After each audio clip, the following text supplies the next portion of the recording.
Un nuevo capítulo de la Mesa 13 comenzando a esta hora y de nuevo entrándole al tema del proceso constituyente. ¿Cómo va a ser? ¿Qué podemos esperar? ¿Cómo funciona realmente una asamblea constituyente o convención constitucional, como se ha dado en llamar en el proceso chileno? Lo vamos a conversar en esta ocasión con la politóloga Pamela Figueroa, doctora en estudios americanos, académica de la Universidad de Santiago, que está con nosotros en el capítulo de hoy de la Mesa 13. ¿Cómo estás, Pamela? Muchas gracias por aceptar nuestra invitación hoy día. Hola Iván, muy buenos días, muchas gracias por la invitación, sobre todo a conversar de este tema tan interesante y que también está generando como muchas expectativas entre las distintas personas, como saber cómo realmente es una convención constitucional y cómo funciona eso. Hay una cosa, un punto de partida, que es, primero, cómo se va a conformar la convención, porque todavía está la discusión por los escaños reservados y la eventualidad de, para pueblos originarios, la eventualidad de que haya cupos supernumerarios o supranumerarios, o sea, que aumenten la cantidad de 155 constituyentes. ¿Cuál es tu opinión respecto de eso? Porque la posición de la derecha, la conversábamos la semana pasada en este programa con Víctor Manuel Áviles, es que en el plebiscito se plebiscitó una convención de 155 miembros, y que por lo tanto sería cambiar la regla del juego, aumentar el cupo, aunque sea con un propósito noble como la representación de pueblos originarios. Mira, la verdad es que yo no lo veo como cambiar las reglas, ¿ya? Yo creo que la idea de los escaños reservados para los pueblos indígenas viene en la conversación hace bastante tiempo. De hecho, en el Acuerdo Nacional por la Paz y la nueva Constitución que se hizo en noviembre del 2019, ya se habló sobre los escaños reservados. Luego, en la mesa técnica en la que me tocó participar, donde diseñamos el proceso constituyente, también se habló de los escaños reservados. Pero no hubo acuerdo político en ese minuto, como tampoco lo hubo con la paridad y los independientes. Entonces el tema de paridad, independientes y escaños reservados fue a debate en el Congreso. La paridad y las reglas especiales para independientes se aprobaron en marzo del 2020 porque había mucha presión del movimiento feminista en ese momento, y se logró aprobar, pero quedó pendiente esto de los escaños reservados por cuestiones técnicas. Pero siempre se pensaron los escaños reservados fuera de los 155, porque como son escaños reservados, ¿ya? Eso tiene una lógica distinta a la aplicación de la proporcionalidad y la paridad que va dentro de los 155 escaños. ¿Eso Entonces, funciona siempre, así en otros países donde hay escaños sí, reservados? funciona así, Ya. porque como son escaños reservados, tú no le vas a aplicar la regla de proporcionalidad que se le aplica a la elección de los 155 convencionales constituyentes. ¿Qué significa eso, que Entonces, no le aplicas la regla de proporcionalidad? porque si por ejemplo, si tú eliges escaños reservados y dices ya, no sé, los pueblos están pidiendo 23 escaños, no sé, ponle que se aprueben 18 ya, cualquier número, ya, 20 escaños reservados. ¿Ya? Tú sabes que esos 20 escaños reservados solamente compiten los pueblos indígenas, ¿ok? Por tanto, no compiten con el resto de los candidatos. Entonces no se le aplica la norma y probablemente eso va a ser como que fuera un solo distrito, ¿ya? Si tú haces Perfecto. No le esos aplicas 20. la cifra repartidora y todas esas cosas, digamos. En Exacto, ese sentido, entonces ya. ese es el sentido. Entonces, por ejemplo, si tú a los 155 le restas los escaños reservados, porque yo lo miraría así, en el fondo si los pones dentro de los 155, vas a restar escaños para los distritos y ahí se pierde la idea de proporcionalidad, porque el acuerdo decía que la convención se va a elegir con la misma regla con que se elige la Cámara de Diputados, que es la ley 18.700, y esa establece un sistema proporcional inclusivo, Claro. que además se le aplica la paridad y además se le aplica esta regla especial para lo independiente. Entonces, si tú incorporas los escaños reservados dentro de los 155, disminuyes la cantidad de escaños y eso te cambia la regla de proporcionalidad, porque la regla de proporcionalidad tiene que ver con los distritos y tiene que ver con las cifras repartidoras en este mecanismo de DONT, ¿ya? Que en el fondo se hace de acuerdo a los resultados y el número de escaños, se establece un guarismo, un cociente que Un va cociente estableciendo que reparte quiénes cuántos eligen. números, claro, cuánto Exacto. elige cada uno. Ahora, espérate, vamos al tiro al tema de la proporcionalidad nacional y la desconfianza que hay para establecerla, pero en tu opinión, una cosa adjetiva, ¿estos cupos reservados deberían estar sujetos también, por ejemplo, a la regla de la paridad? O sea, ¿deberían ser igualdad de Sí, hombres y mujeres yo creo en que pueblo sí. originario? yo creo que sí. Y por lo menos los pueblos han estado disponibles a lo que yo he leído y escuchado, a ellos también les parece que debe haber paridad. Que es razonable. Ya, ahora, el Es debate razonable. está marcado por la desconfianza porque lo que piensan en la derecha es que la izquierda o la centroizquierda lo que quiere es aumentar la cantidad de constituyentes para básicamente licuar lo que se puede elegir en el número de 155, asumiendo que estos representantes de pueblos originarios van a tener una tendencia más cercana a la centroizquierda.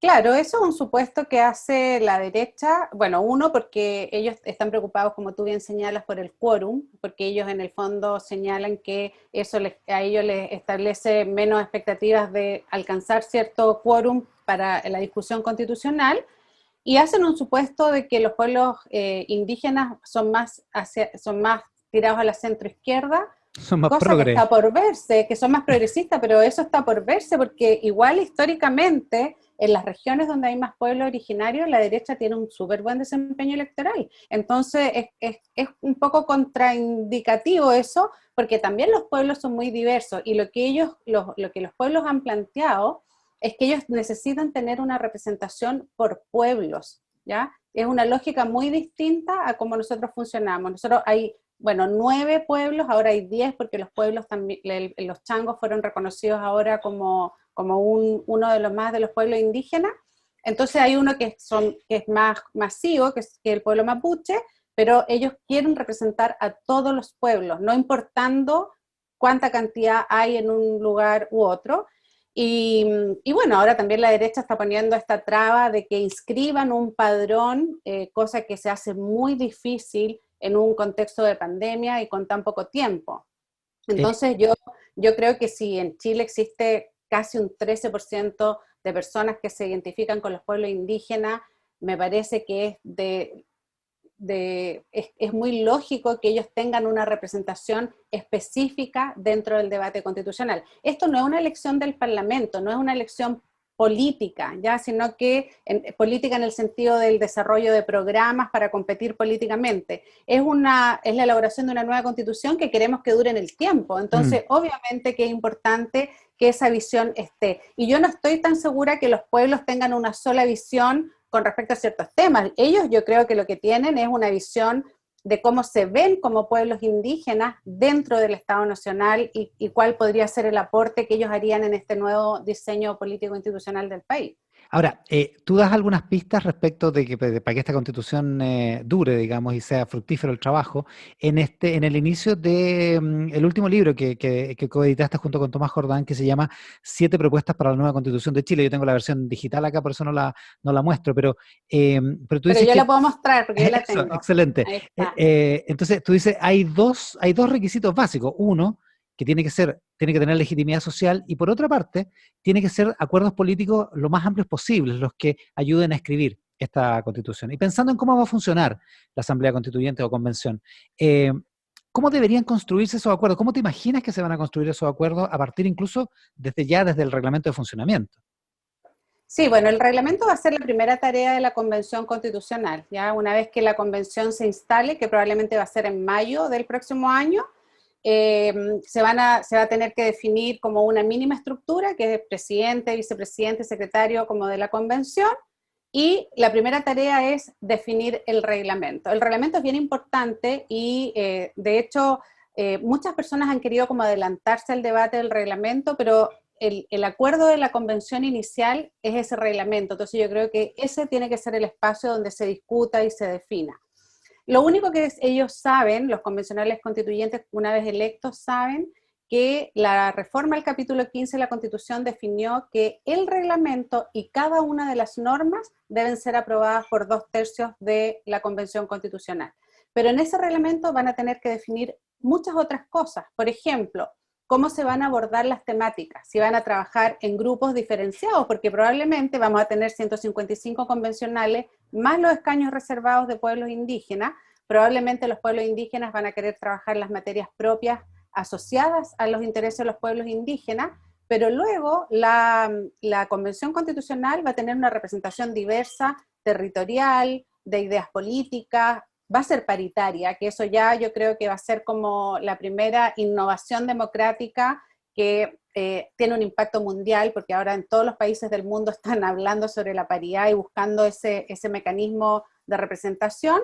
Entonces se van a tener que definir cuáles van a ser los temas y cómo se van a ir abordando esas temáticas, para luego ver cómo se van a ir alcanzando esos acuerdos por 2/3 en cada una de las normas. Y eso creo que va a ser muy interesante. Otra cosa también es dónde va a sesionar la Convención Constitucional, porque el primer lugar de convención lo tiene que ofrecer el presidente de la República, ¿ya? O sea, el Ejecutivo va a decir, bueno, ofrecemos este lugar para que la Convención Constitucional se reúna la primera vez, ¿ya? Porque no hay una sede como la del Congreso, por ejemplo, Claro, o no hay del una sede lógica, municipio. obvia, claro. Exacto, no está la moneda, no sé. Entonces, al ofrecer ese lugar, luego la Convención podrá definir sus lugares de sesiones. Y probablemente si hay representación regional, como la va a haber, porque está distribuido en distritos, en los 28 distritos, que son los mismos distritos de la Cámara de Diputados, probablemente la convención también va a poder sesionar en regiones, tener ¿Podrían algunas decidir sesiones. eso? Sí. Podrían decidir también hacer algunas sesiones en regiones, y yo creo que otra cosa que para mí es la más importante es que ese reglamento va a tener que definir un mecanismo de cómo la ciudadanía va a participar en el debate. Yo creo que la convención no puede evadir mecanismos vinculantes o incidentes de participación ciudadana. Y eso creo que ha sido, si uno mira la experiencia comparada, aquellos países que han incorporado a la ciudadanía en el debate han tenido constituciones más legítimas y que han durado más en el tiempo. Por ejemplo, en el año 1988, Brasil elaboró su nueva constitución, justo en la transición, entonces el Congreso fue constituyente, pero se establecieron mecanismos de participación donde se reunían grupos y eran escuchados y se reunían con los constituyentes. Entonces yo creo que eso también tiene que pasar en Chile, porque una de las cosas más importantes en nuestro proceso es darle legitimidad, ¿ya? Y la legitimidad está dada por la inclusión de la mayor cantidad de personas. Entonces, creo que eso va a ser muy interesante y hay muchas organizaciones de sociedad civil que ya están proponiendo mecanismos, así como tuvimos los encuentros locales autoconvocados el 2016, probablemente un mecanismo similar a ese Claro, puede ser interesante. ese debería ser el modelo, ¿no? Porque es lo único que conocemos en la práctica. Es lo que conocemos, funcionó, Sí, ¿ya? anduvo bien, sí, claro. Anduvo bien, era bien transparente porque tenía muchos mecanismos de chequeo, desde que tú tenías que poner tu root, subir todo el material a una plataforma online, eso se podía sistematizar. O sea, hay un aprendizaje y yo creo que las personas como que tienen confianza en eso. La gente quedó un poco frustrada de que no se terminó el proceso constituyente en ese momento, pero hubo como este paréntesis, digo yo, y ya retomamos, entonces ese aprendizaje se puede como recuperar. Esa es la manera de conseguir la participación, porque en la franja, que tanto la criticaron, hay una pieza que a mí me marcó harto, porque la encontré súper buena en términos de lo que quería decir. No sé si era verdadera o no, y eso es lo que te quiero preguntar, porque que es esa pieza donde una niña, una joven, llega al kiosco y pide un ejemplar de la Constitución, y el kiosquero se la termina autografiando, y le dice, yo soy Manuel no sé cuánto, Manuel Silva creo que era, integrante de la Convención Constituyente. Como dando la idea de que en rigor cualquiera podría ser constituyente. Pero en la Sí. práctica es bien difícil que eso pase, ¿no? Y que la participación del señor kiosquero vaya más bien por la vía de un encuentro autoconvocado, más que por la vía de sentarse en un escaño. Bueno, lo primero que hay que decir es que los convencionales constituyentes son 155 personas, ¿ya? Y somos, no sé, 18 millones de chilenos y chilenas. Entonces, obviamente no vamos a poder estar todos sentados ahí. Yo creo que es bien importante que la ciudadanía se mantenga activa en ir siguiendo el proceso y conociendo quiénes son los candidatos, las candidatas y cuáles son sus propuestas, porque yo creo que también eso es bien importante. O sea, uno tiene que votar no solamente por personas que le parezcan confiables, sino que también por personas que tengan propuestas concretas. Y cuando esos 155 estén sentados y van a ser la mitad mujeres, la mitad hombres, de partido independiente, ojalá pueblos indígenas, espero que nuestro parlamento esté a la altura y apruebe los escaños reservados, porque si no, de verdad es como incomprensible que no se apruebe.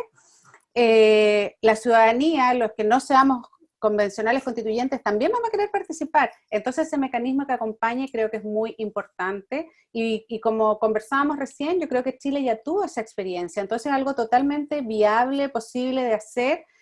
Y eso va a permitir que no solamente la élite pueda participar del proceso. Porque incluso puede ser que algunos ciudadanos como común y corriente se elijan en la Convención Constitucional. Yo tampoco soy tan pesimista. Yo creo que como hay tantas elecciones en abril, porque vamos a estar eligiendo gobernadores, alcaldes, concejales, me da la impresión que los partidos políticos van a poner fuerza en esas elecciones y que la Convención Constitucional va a ser un poco más así Un poco más plural, mezclada. flexible, un poco más mezclada, ¿ya? Entonces, incluso si está Manuel del Kiosco ahí, necesita soporte del debate de la ciudadanía, ¿ya? Y yo creo que eso no lo podemos eludir, no lo podemos como diluir. Y bueno, en nuestro libro también tenemos un capítulo de propuestas de mecanismos de participación ciudadana que existen mucho en varios países, pero yo creo que el de encuentro local autoconvocado, que fue una innovación chilena, puede ser nuestra forma de incorporar a la ciudadanía, porque eso te evita que sean solo grupos de interés, ¿ya? Porque si tú solamente das espacio a que las personas que tienen más organización y más poder incidan, finalmente son grupos de interés de cualquier naturaleza. Y por eso está como debate entre los Claro, por políticos, los legítimos que sean, independientes, digamos. por legítimos que sean, porque obviamente es legítimo que tengan sus propuestas, todos tienen que ser escuchados, pero yo creo que el resultado del plebiscito, el 80-20, mostró un poco esto, que la élite está como en una posición distante de la ciudadanía en general, y yo creo que tenemos que ir a ese encuentro, ¿ya? Yo creo que la Constitución finalmente es buscar esos puntos de encuentro, porque la Constitución no va a ser la Constitución soñada por cada una de las personas, porque tenemos que concurrir todo con la disposición a poner nuestras ideas, pero escuchar genuinamente al otro. Yo creo que eso es muy importante como irlo conversando. Todos tenemos que estar disponibles a escuchar genuinamente la posición del otro y a estar disponibles a partir de esa escucha y de ese diálogo a encontrar un camino común. Y bueno, esos fueron los encuentros locales autoconvocados, porque ahí teníamos que poner acuerdos parciales o O desacuerdos. Entonces desacuerdos, te claro. obligaba a decir, ya, a ver, ¿en qué estamos de acuerdo? ¿En qué no estamos tan de acuerdo? ¿Y en qué estamos en desacuerdo? Y eso te permite ir buscando caminos comunes. Pamela, bueno, vamos a tener que ver el 12 de abril cuando contemos los resultados, veamos los resultados, si está el señor Manuel del Kiosco elegido o no. Pasamos de Sí. largo antes por el reglamento, porque tú decías que por 2/3 se tiene que aprobar cada una de las normas de la convención, y está este debate sobre si después del trabajo final tiene que haber una última aprobación de todo el texto por 2/3. ¿Cuál es tu opinión?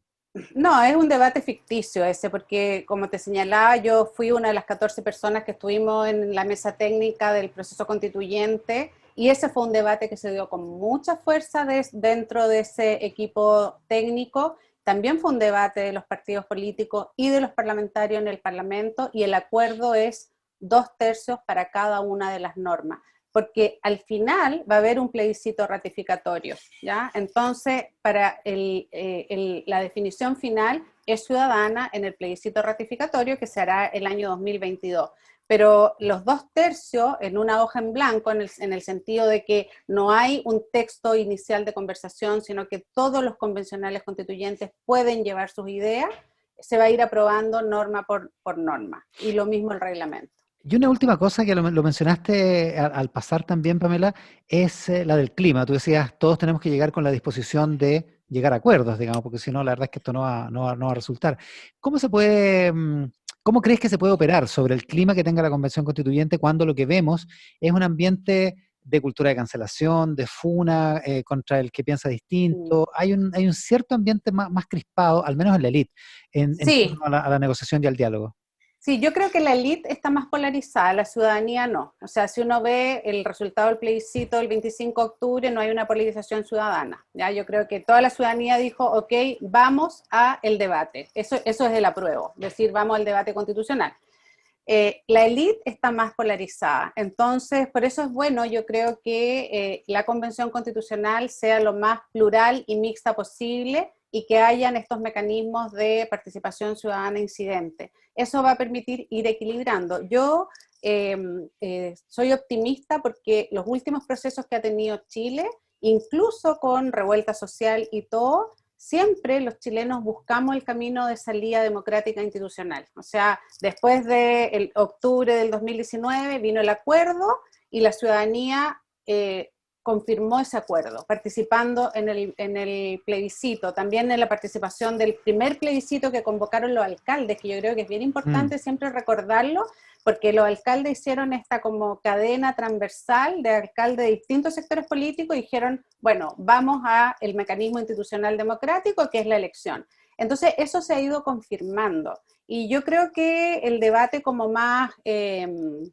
crispado en términos políticos es de la élite, pero la élite también yo creo que va entendiendo que es necesario incorporar distintas visiones y sobre todo incorporar a la ciudadanía, porque si no lo que va a pasar, o sea, mi percepción es que la sociedad va mucho más adelante que la política, ¿ya? La sociedad chilena es mucho más moderna, por decir de alguna manera, más de la democracia siglo XXI, y nuestro sistema político todavía está muy atrás, ¿ya? Pero eso se va a ir acomodando y yo creo que van a ir surgiendo probablemente con la Convención Constitucional nuevas ideas y nuevas formas, y hay mucha voluntad desde la sociedad civil de llegar a esos acuerdos, y los partidos también se van allanando, porque si no, no hubiésemos tenido el acuerdo del 15 de noviembre. Pamela Figueroa, politóloga, profesora de la Universidad de Santiago, doctora en estudios americanos, hoy en la Mesa 13. Pamela, te agradezco muchísimo la gentileza. Muchas gracias a ti, Iván, por esta conversación.